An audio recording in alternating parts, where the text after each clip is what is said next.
The space around the nexus point burned with the light of 1,000 dying stars. Massive ships, each one the size of a small moon, fired weapons that could crack planets in half. The war between the Zephyrian Empire and the Korthak Dominion had been going on for so long that no one alive remembered how it started. Admiral Vextar stood on the bridge of his flagship, the Stellar Dominance. His blue skin was marked with the ritual scars of 40,000 battles. His forearms moved across the control panels with deadly precision. Around him, his crew worked in perfect silence.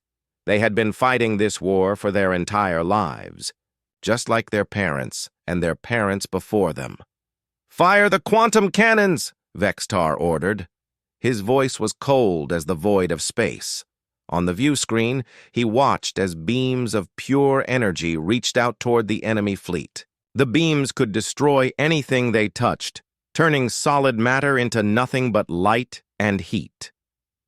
Across the battlefield, General Crexmore felt the impacts shake his bioship. The living vessel groaned in pain as its organic armor absorbed. The attack.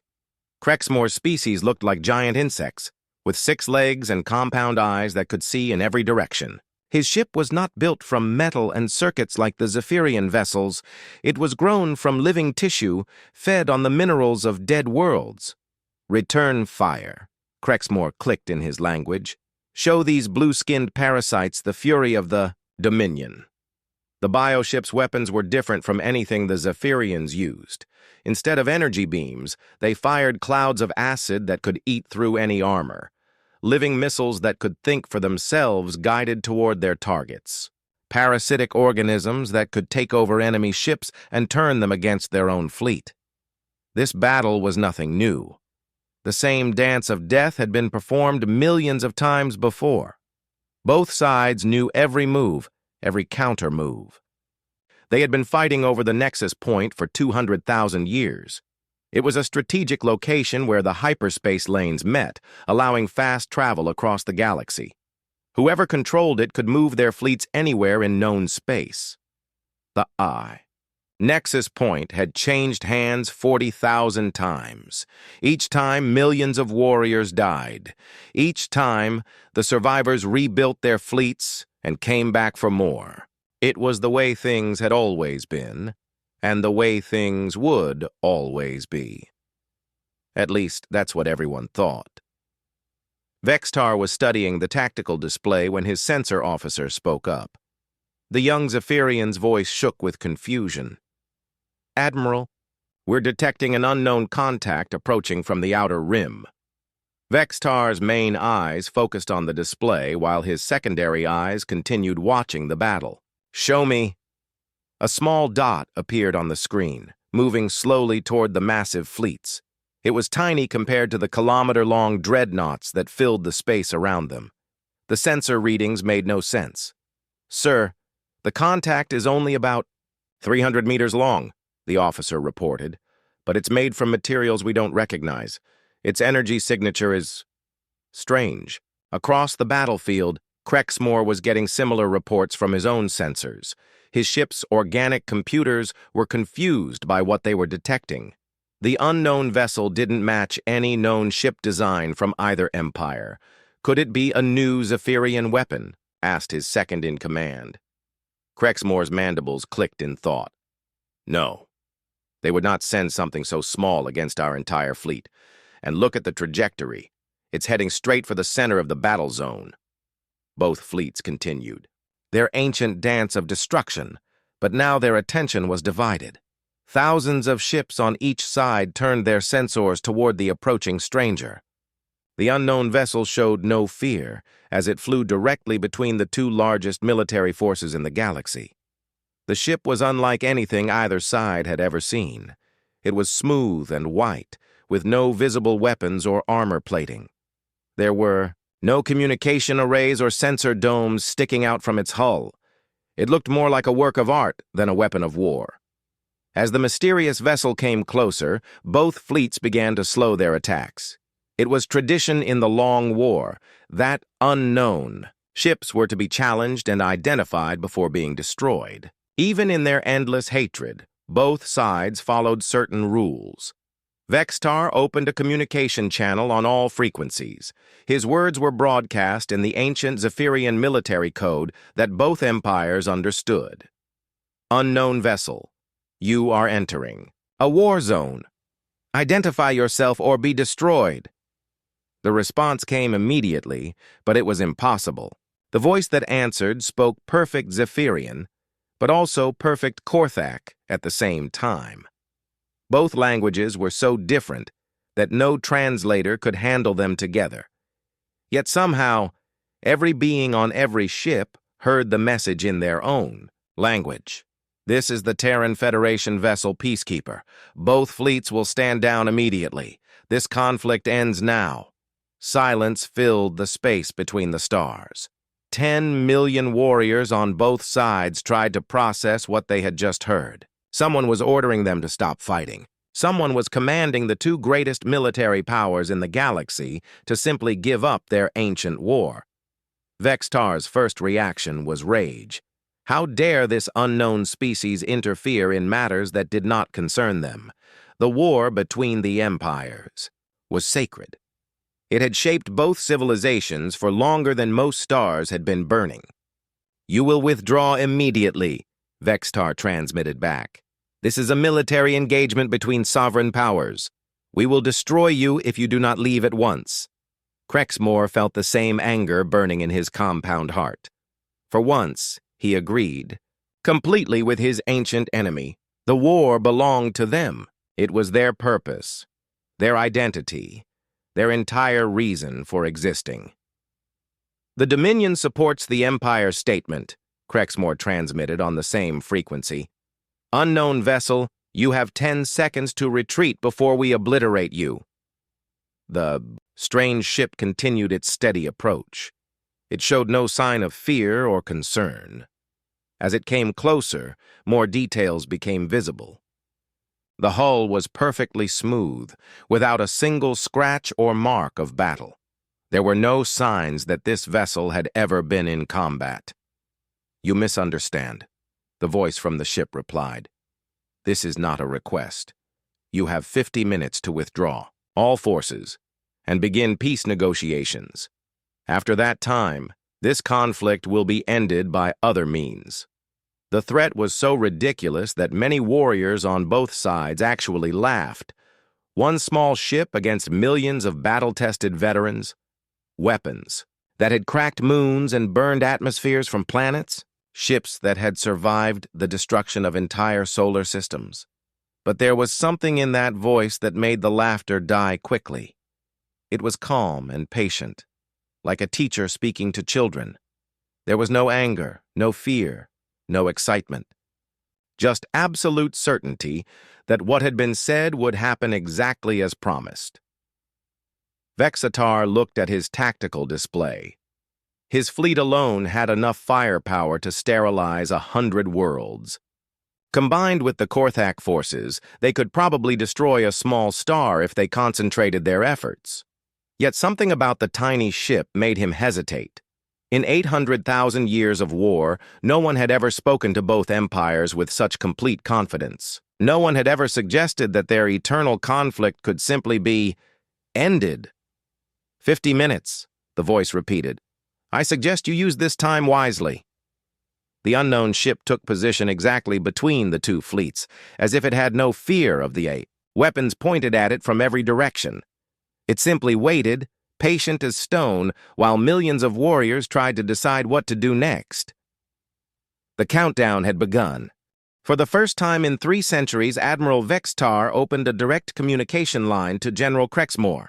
The irony was not lost on either commander that it took a third party to make them speak to each other. General, Vextar said, his voice tight with controlled anger. Have you ever heard of this Terran Federation? Crexmore's image appeared on the screen, his insect-like features twitching with confusion. Never. My database shows only fragments about a world called Earth. It was quarantined long ago after its inhabitants nearly destroyed themselves with primitive atomic weapons. Primitive weapons, Vextar repeated. Yet they speak our languages perfectly. How is that possible? Both commanders had their best scientists working on the problem. The linguistic analysis made no sense. The Zephyrian and Korthak languages had evolved separately for 800,000 years. They shared no common words, no similar grammar, no connection at all. Yet the voice from the human ship had spoken both with native fluency. Perhaps it's some form of universal translator, suggested Vexatar's communication officer. No, Crexmore replied through the link. My biocomputers confirm that the being is actually speaking both languages simultaneously, not translating but genuinely using both. That should be impossible for any organic brain. The mysterious ship continued to sit motionless between the fleets. It had been 45 minutes since its first transmission. Neither side had made any move to withdraw. If anything, more ships had arrived as word of the strange encounter spread through both. Empire's Vextar decided to test their mysterious visitor. He sent a tight beam transmission directly to the human ship, encoded with the highest level of military encryption. The message contained detailed battle plans, classified weapon specifications, and secret intelligence that only a handful of beings in the entire Empire knew. The response came back instantly, in the same encryption format. Admiral Vexatar, born on Zephyr Prime, graduated top of your class from the Imperial War College. You've commanded 17 successful campaigns, lost your younger brother in the Battle of Broken Stars, and you drink Calarian wine before every major engagement because it reminds you of home. Vextar's blood turned to ice. None of that information existed in any database that could be accessed remotely. Some of it had never been written down at all. Crexmore tried his own test. He sent a stream of data that included the biogenetic codes for his ship's living weapons. These codes were stored in organic memory cells that could only be read by direct neural contact. General Crexmore, came the reply. Hatched in the deep hives of Cortax 7, your clutch name translates roughly as sharp wind that cuts through lies. Your ship's name is Tooth of the Swarm, and it has been your companion for 67 years. You still grieve for your first ship, which died saving a refugee convoy during the Third Nexus campaign. Both commanders stared at their screens in growing horror. Somehow, this unknown vessel had access to information that should have been impossible to obtain. Personal memories, classified data, secret feelings that had never been shared with anyone. What are you? Vextar transmitted to the human ship. We are what your species might become, the voice replied.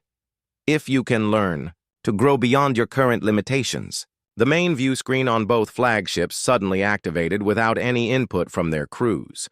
The image that appeared showed a human face, belonging to what appeared to be a middle-aged female. Her features were soft by galactic standards, with pale skin and kind eyes. She wore a simple uniform with no visible rank insignia. I am Commander Sarah Chen of the Terran Federation Peacekeeper, she said. I know this is difficult for you to understand. Your civilizations have been locked in conflict for so long that war has become your only identity. But that identity is a prison, not a purpose. Vextar found his voice first. You threaten two empires with a single ship. You claim knowledge that cannot exist.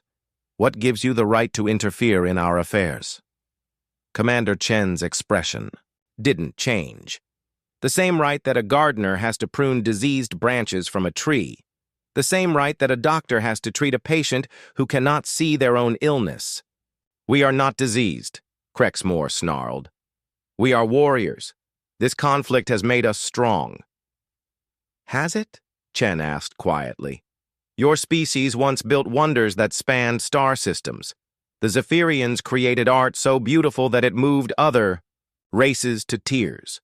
The Korthaks developed biotechnology that could bring dead worlds back to life. When did you last create something that was not a weapon? The question hung in the space between the fleets like a physical weight. Neither commander had an immediate answer. Chen continued speaking, her voice still patient and calm. 40 minutes remain. I hoped you would choose to end this yourselves. Violence is always the last resort, never the first. You're insane. If you think one ship can defeat both our fleets, Vextar said, we have weapons that can ignite stars. And we have weapons that can extinguish them, Chen replied. But destruction is not our goal. Healing is. Crexmore leaned forward in his command chair. Prove your claims. Show us what you can do. Very well, Chen said. But understand that what you're about to see is not meant to frighten you. It's meant to show you that there are powers in this universe far beyond what you've imagined. And those powers don't have to be used for killing. The human ship suddenly disappeared from all sensors. One moment it was there, the next it was gone, as if it had never existed. Both fleets went to maximum alert, scanning frantically for any trace of the vessel. Where did it go? Demanded Vextar. His answer came from his own ship's internal sensors. Somehow, impossibly, the human vessel was now floating in the main hangar bay of the Stellar Dominance. It had appeared inside his flagship without triggering any alarms or defensive systems. At the same moment, Crexmore was dealing with his own impossible situation. The Peacekeeper was now resting gently inside one of his bioship's internal chambers, having somehow passed through the living hull without causing any damage. How? Both commanders whispered at the same time. Space and time are more flexible than you understand. Chen's voice came from their communication systems. When you learn to work with the fundamental forces of reality instead of against them, barriers become suggestions rather than obstacles. The human ship appeared back in its original position, once again floating calmly between the two fleets. Neither commander could explain how it had moved, how it had entered their heavily shielded flagships, or how it had left without a trace. 30 minutes remain, Chen announced. I want you to understand that we don't wish to be your enemies. Humanity has been watching your conflict for a very long time. We've studied both your cultures, learned your histories, come to understand your pain. This war has cost you far more than you realize. It has made us strong, Crexmore repeated, but his voice lacked conviction. It has made you afraid, Chen corrected gently. So afraid of losing to your enemy that you've forgotten what you were originally fighting to protect. So focused on destruction that you've lost the ability to create. So consumed with hatred that you've forgotten how to hope. Vextar felt something stir in his chest, an emotion he hadn't experienced in decades. It might have been doubt, or it might have been curiosity. Either way, it was dangerous. What do you want from us? He asked. Nothing, Chen replied. We want to give you something instead. The chance to remember who you were before this war consumed you. The opportunity to become something greater than you've ever imagined. But first, this cycle of violence must end. And if we refuse?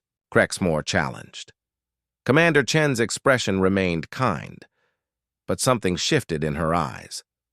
For just a moment, both commanders glimpsed something vast and patient and utterly implacable. Then in 29 minutes I will show you why. Humanity spent 800,000 years learning to heal instead of learning to kill. And you will understand why we are the gardeners of the galaxy. The countdown continued, and with each passing second, the space around the nexus point felt smaller and more fragile than ever before. Admiral Vextar had made his decision. The unknown ship had to be destroyed before it could carry out whatever threat it was planning. He opened a fleet-wide channel to all Zephyrian vessels. All ships, target the unknown vessel. Maximum firepower. Fire on my command. General Crexmore reached the same conclusion at the same moment. On the bioship networks that connected the Korthak fleet, he sent his own orders. Swarm formation. All weapons focus on the intruder. Show these aliens what happens when they threaten. The Dominion. Both fleets turned toward the small human ship. Thousands of massive weapons powered up simultaneously. Plasma cannons that could melt through planetary crust, charged to full capacity.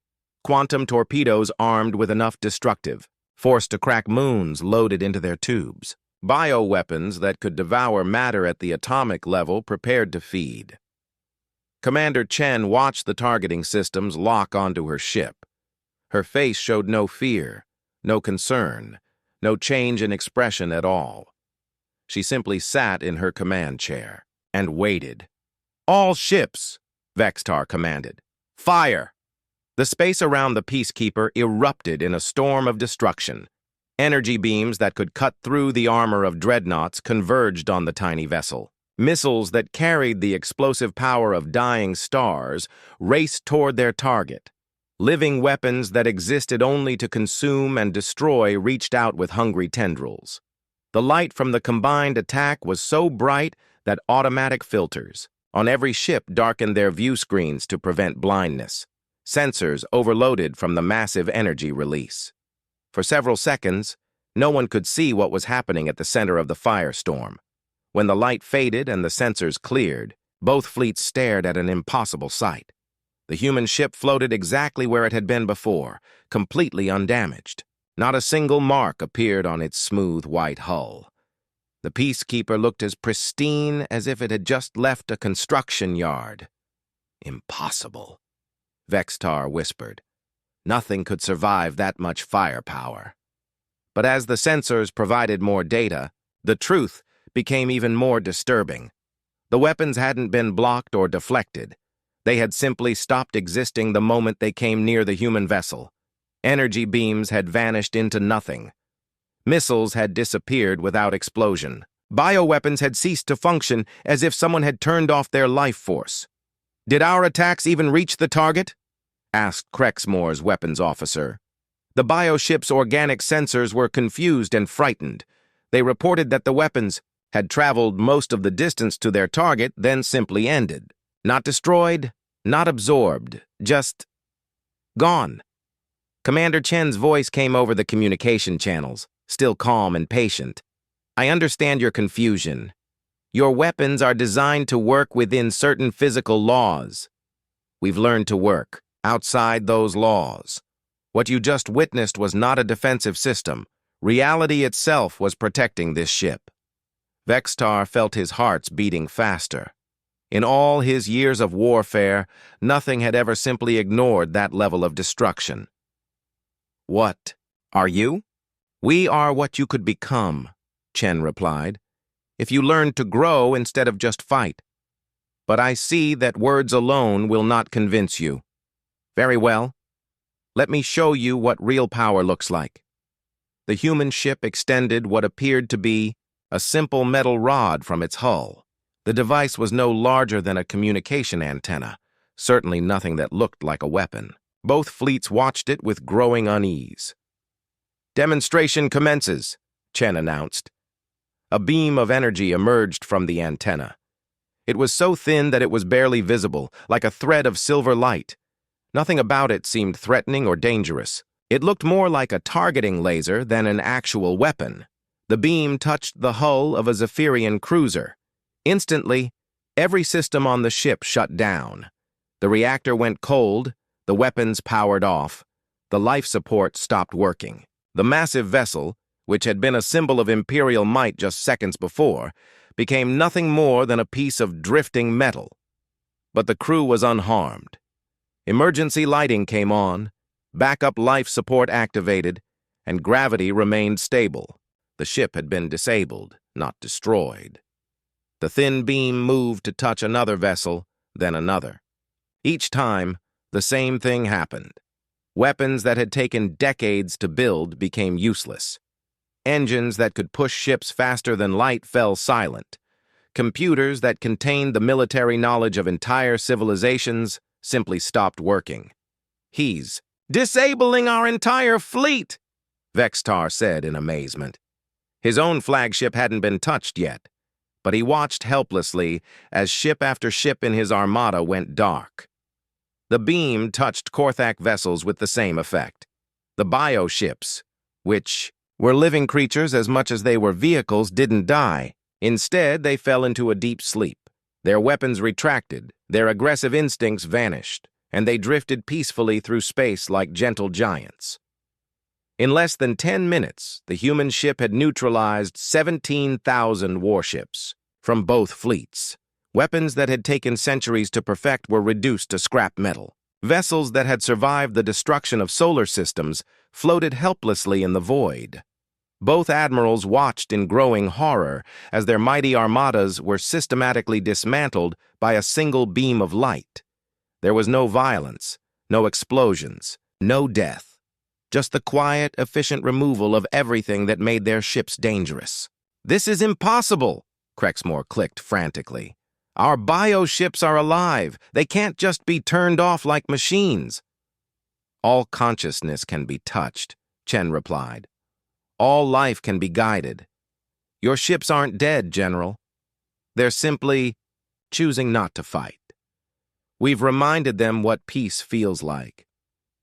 Vexatar tried to process what he was seeing. In 800,000 years of warfare, he had never witnessed anything like this. The human ship wasn't using superior weapons or stronger armor. It was using principles that neither empire understood. "How?" he asked simply.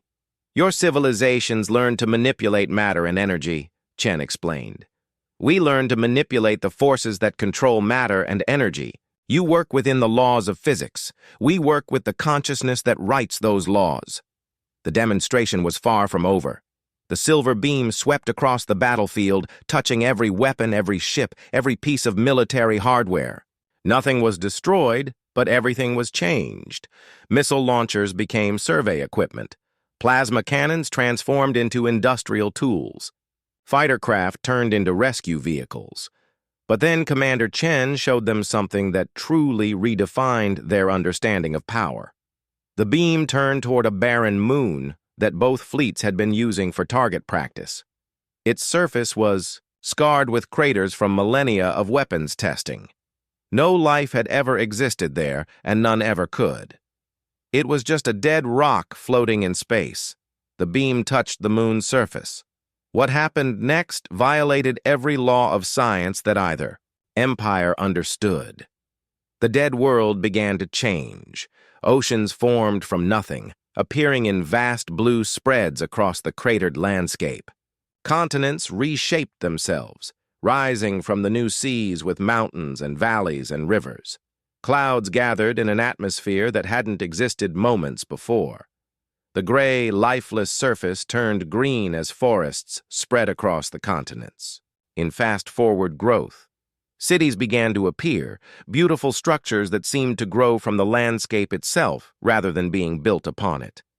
In less than 5 minutes, a dead moon had been transformed into a thriving world. The sensors of both fleets detected millions of life forms appearing on the surface. Plants, animals, and even what appeared to be intelligent beings were somehow being created from nothing but the will of the human ship. "Life from death," Chen said quietly. "Order from chaos, hope from despair. This is what we learn to do while you learn to kill." Vextar's hands shook as he gripped his command chair. "You're playing God."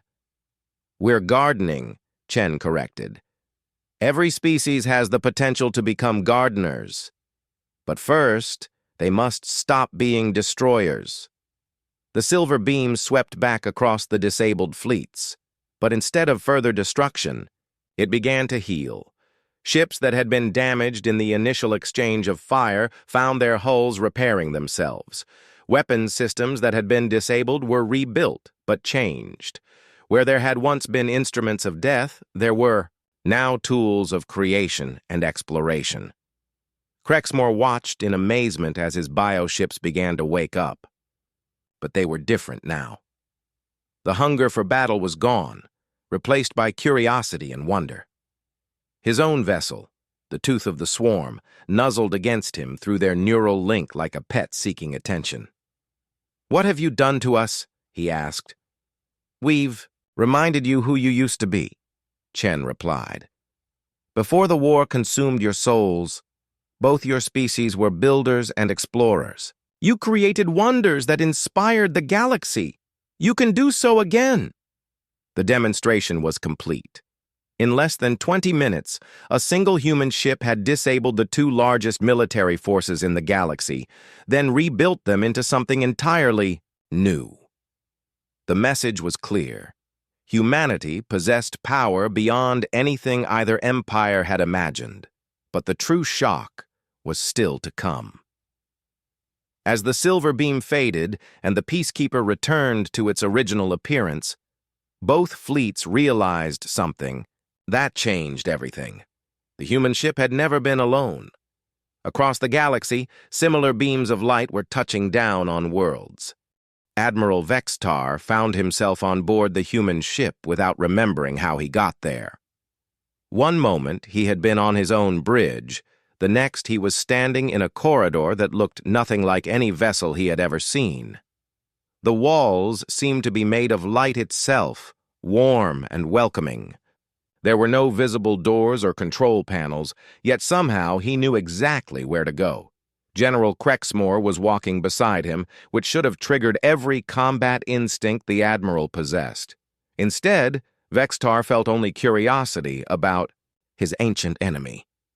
For the first time in his life, he could look at a Korthak without feeling the burning hatred that had been programmed into him since birth. "Welcome aboard the Peacekeeper," Commander Chen said as they entered what must have been the ship's main room. It was larger than should have been possible given the vessel's external size. Gardens grew along the walls, filled with plants from worlds neither visitor recognized. The air smelled of flowers and rain. "How are we here?" Crexmore asked, his mandibles clicking nervously. "I gave no order to beam aboard." "You didn't need to," Chen replied with a gentle smile.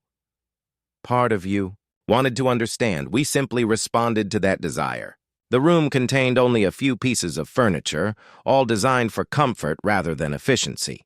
Chen gestured for them to sit, and somehow chairs appeared that perfectly fit both the Zephyrian and Korthak body types. "I want to show you something," Chen said.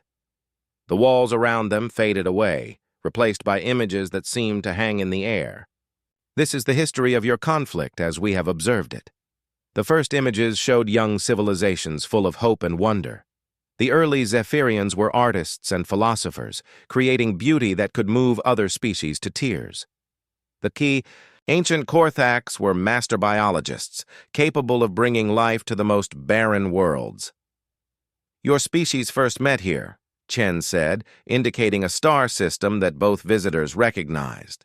It was supposed to be a moment of celebration, first contact between two remarkable civilizations. The images showed the meeting. Both species had approached with excitement and curiosity. The early exchanges had been peaceful, even friendly. Scientists shared knowledge. Artists collaborated on projects that combined technology and biology in amazing ways.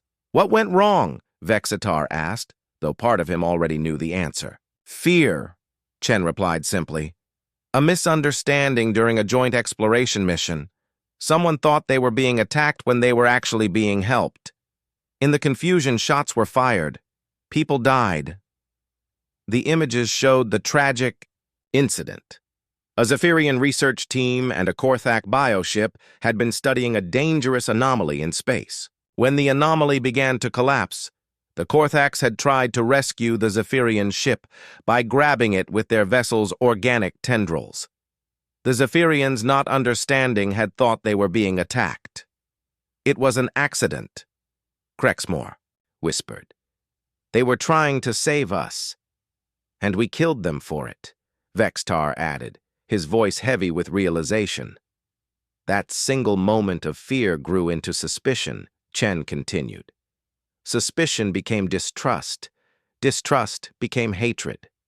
Within a generation, both species had convinced themselves that the other was inherently evil. The images showed the war's progression over the centuries. Each side developed more powerful weapons, more efficient ways to kill.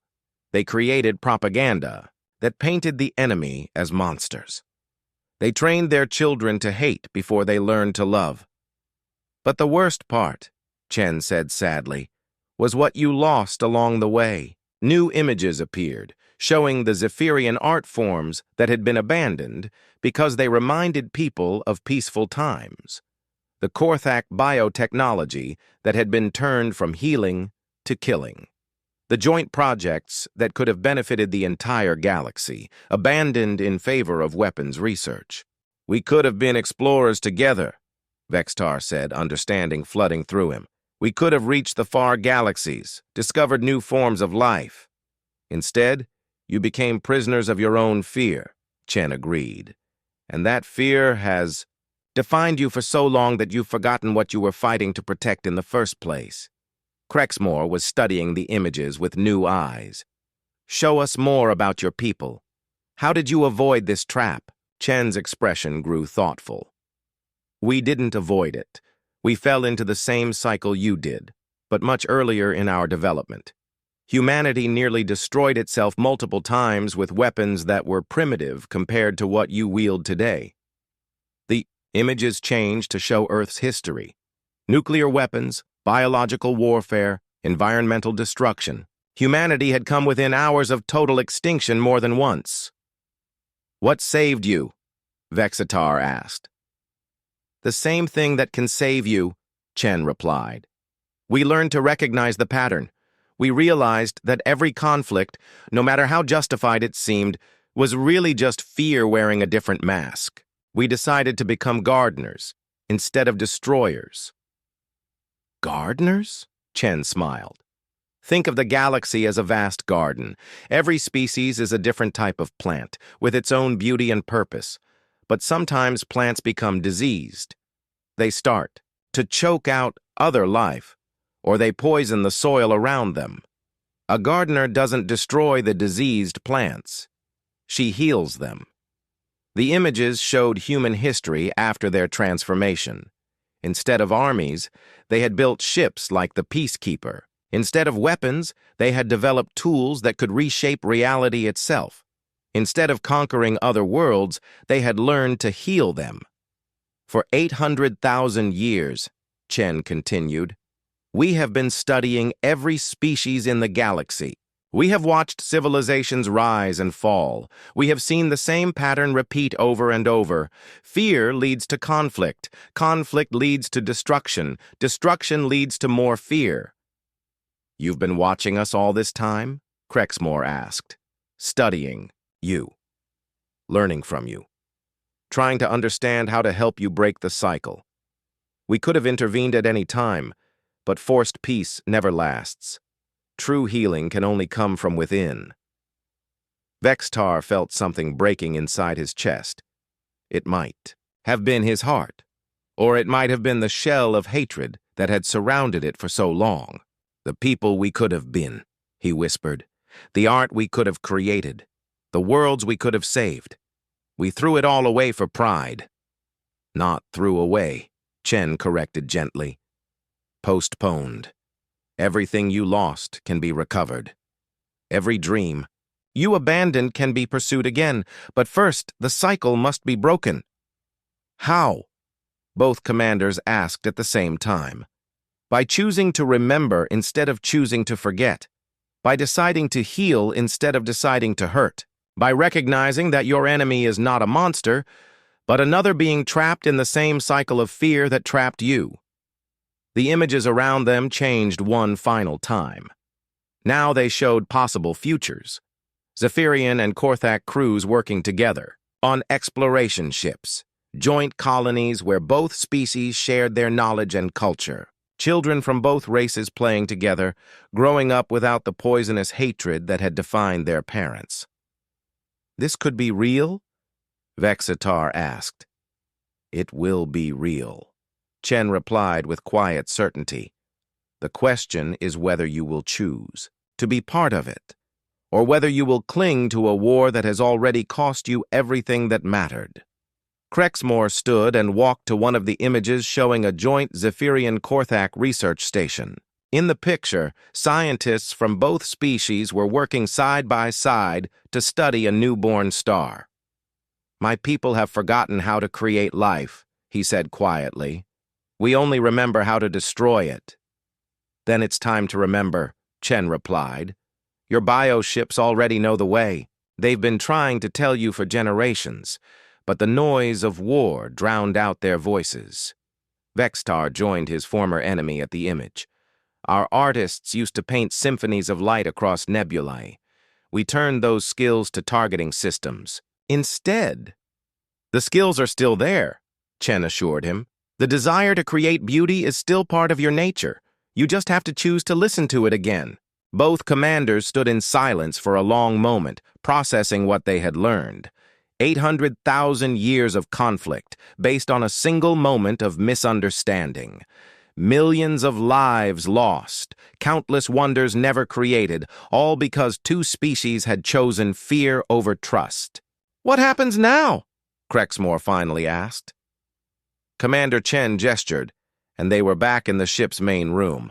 Through the transparent walls, they could see both fleets floating peacefully in space. The disabled ships were already beginning to change, their weapons systems transforming into tools of exploration and creation. "Now you choose," Chen said simply.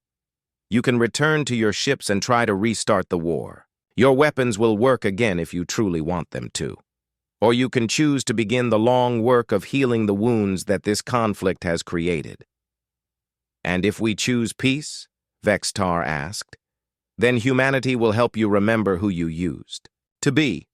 We will share our knowledge, our technology, our understanding of how to garden the galaxy instead of burning it. But the choice must be yours," Chen added. "Free will is the most precious gift any species possesses.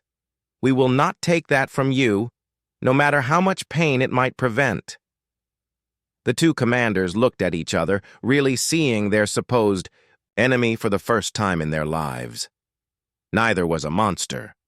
Both were beings who had been shaped by forces beyond their control, trapped in a cycle of violence that neither had chosen to begin. The moment of choice had arrived. Admiral Vextar and General Crexmore found themselves back on their respective bridges, but everything had changed.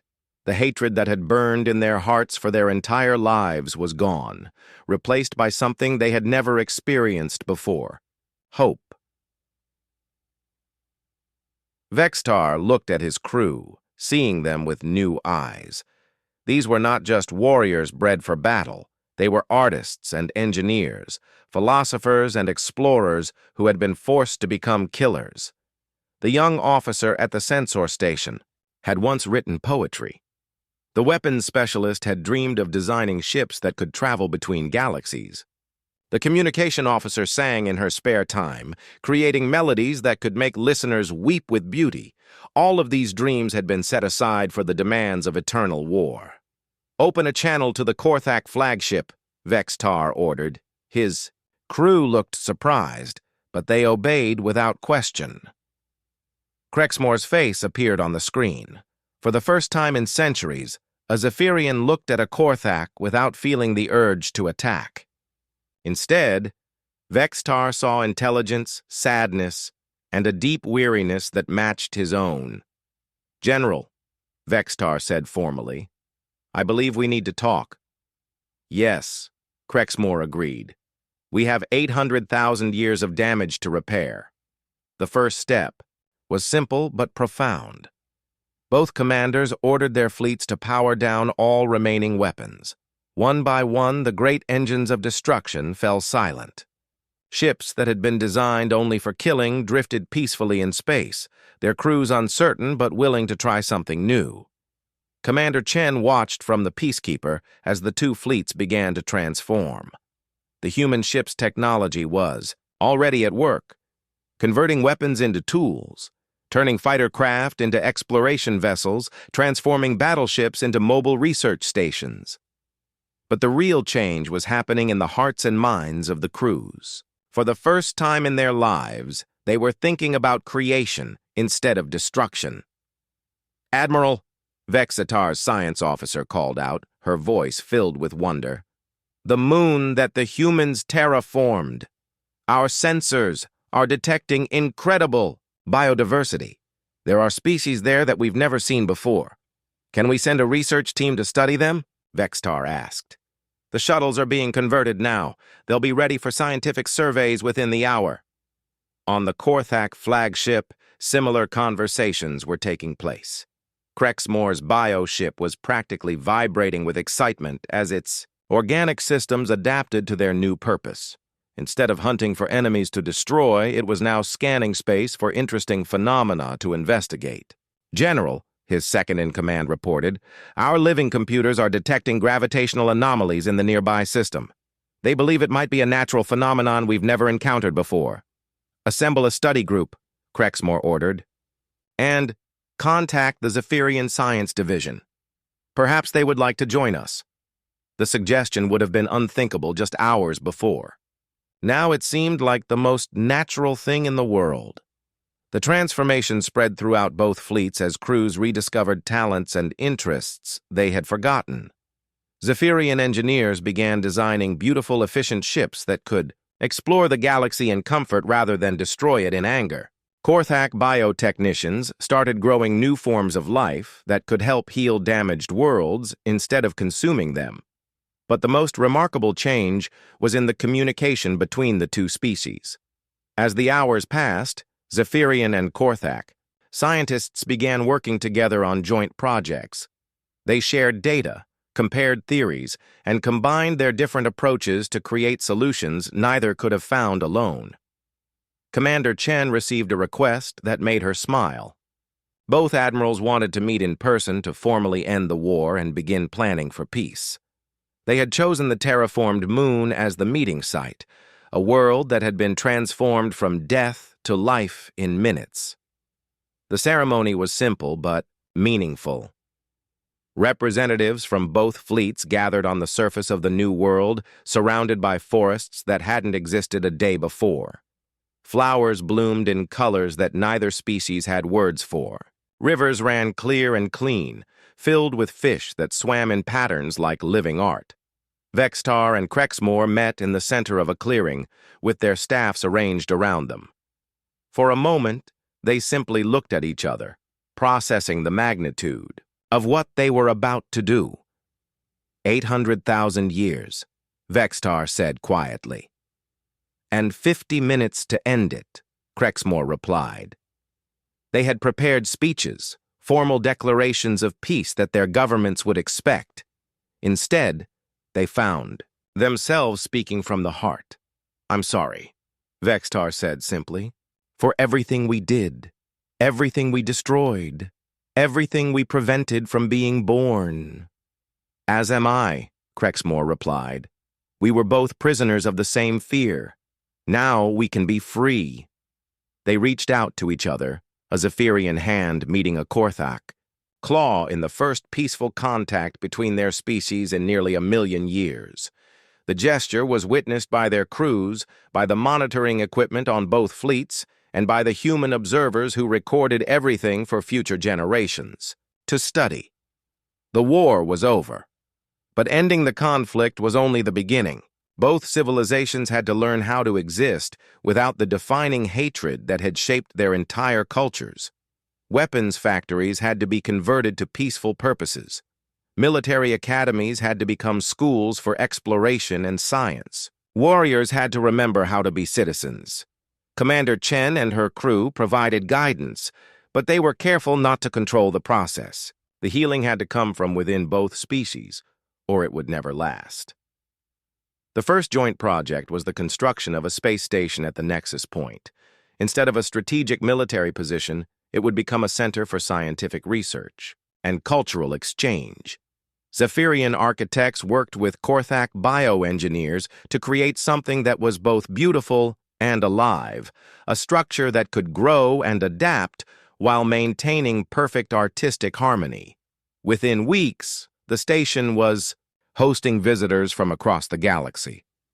Other species came to see the impossible, two ancient enemies working together in peace. Some came as tourists, others as researchers, still others as refugees from their own conflicts who hoped to learn from the Zephyrian Korthak example. The transformation wasn't easy. There were setbacks, misunderstandings, moments when old hatreds threatened to resurface. But each time, the leaders of both species chose to talk instead of fight, to understand instead of attack. Vextar found himself appointed as the first Zephyrian ambassador for peaceful relations, a position that had been created specifically for the new era. His job was to help other Zephyrian commanders adapt to the idea that their former enemies were now their partners. Crexmore took on a similar role among the Korthax, using his bioship's empathic abilities to help his people process the emotional changes that came with abandoning a lifetime of hatred. The results exceeded everyone's expectations. Working together, Zephyrian and Korthax scientists made discoveries that revolutionized their understanding of the universe. Their combined exploration, fleets reached galaxies that had been impossible to visit alone. Their joint colonies became showcases of what cooperation could accomplish. Children born on these new worlds grew up speaking both languages, understanding both cultures, seeing diversity as strength rather than threat. They would never know the poisonous hatred that had consumed their ancestors. Commander Chen watched the transformation with quiet satisfaction. The Peacekeeper had moved on to other trouble spots in the galaxy, but the humans maintained a presence at the joint station, as advisors and friends. "Success?"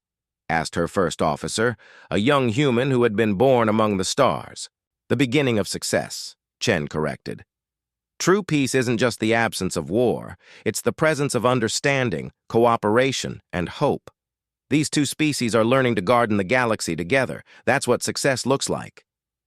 The officer looked out at the bustling station, where Zephyrian and Korthax citizens worked side by side on projects that would have been impossible for either species alone. "Will it last?" he asked. Chen smiled. "They're teaching their children to create instead of destroy, to explore instead of conquer, to understand instead of fear. Yes, it will last, and it will spread." She was right. Within a generation, the Zephyrian-Korthax peace had inspired dozens of other conflicts to end. The galaxy was learning that ancient hatreds could be healed, that eternal wars could be concluded, that enemies could become friends. The age of gardening had begun, and it would bloom among the stars for millennia to come. In the end, the greatest weapon humanity possessed was not superior technology or overwhelming firepower. It was the simple understanding that every conflict, no matter how ancient or bitter, was just fear waiting to be transformed into hope, and hope, once planted, grew. Faster than any weapon could destroy,